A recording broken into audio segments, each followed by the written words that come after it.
एकादशी के व्रत की महत्ता की वजह से इसे सभी व्रतों का राजा कहा जाता है। एकादशी का उपवास भगवान के निकट रहने के लिए सबसे उपयुक्त माना जाता है। एकादशी का दिन हर महीने में 2 बार आता है। हर महीने में आने वाली इन 2 एकादशियों के नाम हैं कृष्ण पक्ष की एकादशी और शुक्ल पक्ष की एकादशी। इन दोनों एकादशियों का हमारे सनातन धर्म में बहुत महत्वपूर्ण स्थान है। एकादशी की शुरुआत कैसे हुई, इसके बारे में हमारे पुराने वीडियो में इसकी जानकारी दी हुई है, लेकिन जिन्होंने उस वीडियो को नहीं देखा है उनके लिए फिर दोबारा जानकारी दी जा रही है। जब सृष्टि की शुरुआत हुई तब भगवान ने सभी देवी देवताओं और मनुष्यों को बनाया, सभी जीव जंतुओं को भी बनाया। इसके साथ ही पाप और पुण्य भी उत्पन्न हुए। धर्म और अनाचार की वजह से लोगों में पाप की प्रवृत्ति बढ़ती गई। इसकी वजह से यमराज द्वारा लोगों को यातनाएं दी जाने लगी। जब यमराज द्वारा यातनाएं देने की प्रवृत्ति बढ़ने लगी तो भगवान विष्णु को दया आ गया। भगवान विष्णु ने अपने शरीर से एकादशी को प्रकट किया और उस दिन से यह विधान हो गया कि जो लोग भी एकादशी के व्रत को रखेंगे उनके पापों का छुटकारा हो जाएगा। जब एकादशी का व्रत करके लोगों का पाप से छुटकारा होने लगा तो पाप पुरुष के पास कुछ करने को शेष नहीं रह गया। पाप पुरुष भगवान विष्णु के पास गया और बोला कि लोग एकादशी का व्रत करके पाप से निवृत्त हो रहे हैं और मेरे पास कुछ करने को रह नहीं गया है। तब भगवान विष्णु ने पाप को एकादशी के दिन अन्न में प्रवेश करने का निर्देश दिया और इस तरीके से पाप एकादशी के दिन अन्न में प्रवेश कर जाता है। और जो लोग एकादशी का व्रत करते हैं और अन्न को ग्रहण नहीं करते हैं वे पाप से बच जाते हैं, और जो लोग एकादशी के दिन अन्न का सेवन करते हैं वे पाप के भागी बनते हैं। एकादशी करने से जीवन के चारों लक्ष्य धर्म, अर्थ, काम और मोक्ष की प्राप्ति होती है। इसके अलावा जीवन का सर्वोच्च लक्ष्य भगवान कृष्ण की कृपा भी हमें मिलती है।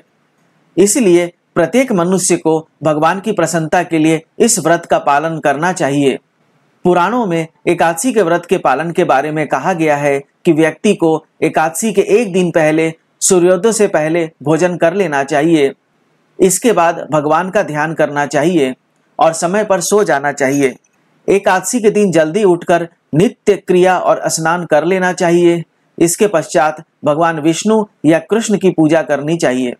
ब्रह्म मुहूर्त में उठने के बाद स्नान करके भगवान का नाम जप करना सबसे उत्तम माना गया है। नाम जप में भगवान विष्णु या भगवान कृष्ण के नाम का जप किया जा सकता है। नाम जप में अगर हरे कृष्ण महामंत्र का जाप किया जाए तो सबसे उत्तम माना गया है। हरे कृष्ण महामंत्र का जाप इस प्रकार है: हरे कृष्णा कृष्णा कृष्णा हरे हरे, हरे राम राम राम हरे हरे। एकादशी के दिन भगवान की पूजा में तुलसी दल, चंदन, गंगा जल व फूलों को अर्पित करना चाहिए। इस दिन उपवास में पर निंदा, झूठ व छल कपट से बचना चाहिए। ज्यादा से ज्यादा भगवान का नाम जप, भजन कीर्तन को बोलना व सुनना चाहिए। इस दिन ज्यादा से ज्यादा भगवान विष्णु और भगवान कृष्ण के ग्रंथों का पाठ करना चाहिए। इस दिन ज्यादा से ज्यादा समय को भगवान को अर्पित करना चाहिए। एकादशी के दिन कम से कम बोलना चाहिए, क्योंकि कई बार हमारी वाणी से गलत शब्द भी निकल जाते हैं।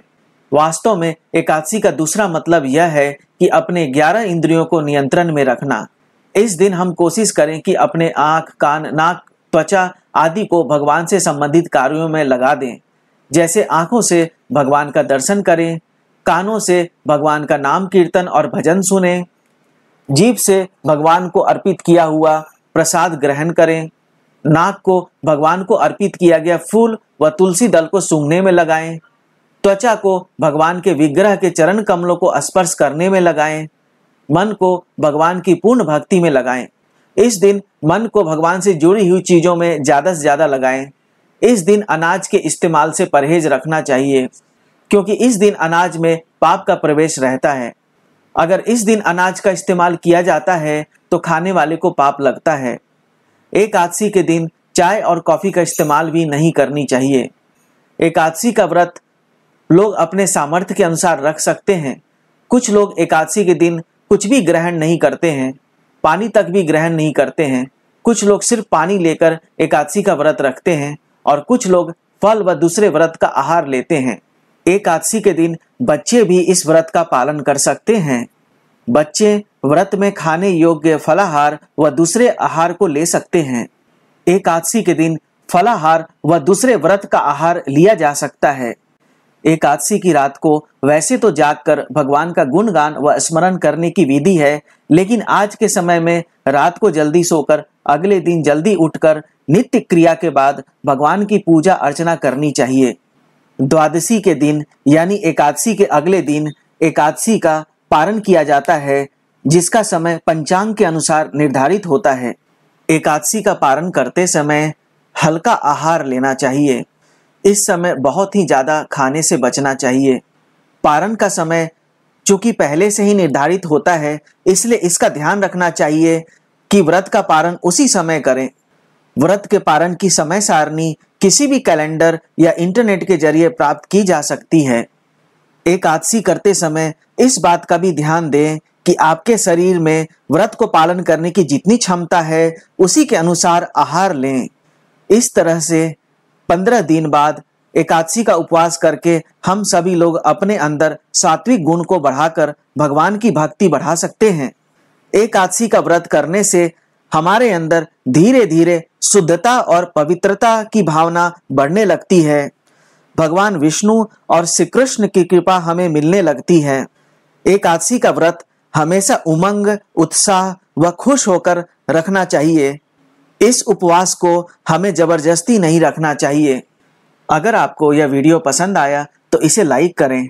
इससे दूसरों का भी फायदा हो, इसके लिए इस वीडियो को शेयर करें।